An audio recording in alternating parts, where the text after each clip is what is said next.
बहू ने सास को मोबाइल फ़ोन गिफ्ट किया।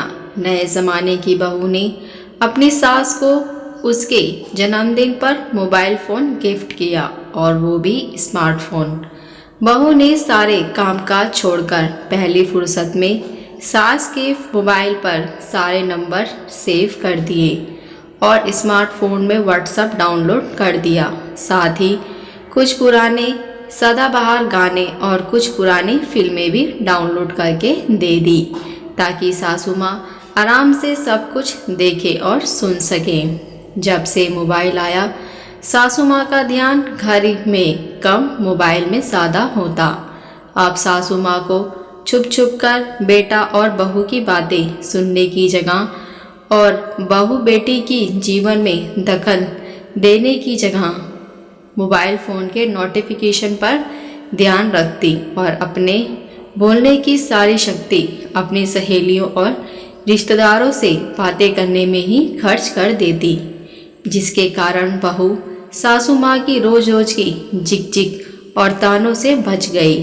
मोबाइल फ़ोन ने सासू माँ को इतना आकर्षित कर रखा था कि बहू रसोई घर में क्या पका रही है, बहू क्या पहन रही है, घर में क्या कर रही है, उस तरफ उसका ध्यान ही नहीं जाता था और उधर बहू ने सारे घर की जिम्मेदारी अपने ऊपर ले ली थी। अब वह अपना मनपसंद खाना बनाती और घर को अपने हिसाब से सेट करती, अपने पति के साथ खुलकर बातें कर पाती। अब सासू माँ को फ़ोन से फुर्सत ही नहीं थी कि अब वह बहू पर पहले की तरह गुस्सा नहीं करती और ना ही उस पर चिल्लाती। पहले तो सास के गुस्से के कारण बहू की अच्छी पीरियड हो जाती, लेकिन अब मिला बहू को आराम ही आराम और हुई बहू की सारी परेशानी खत्म।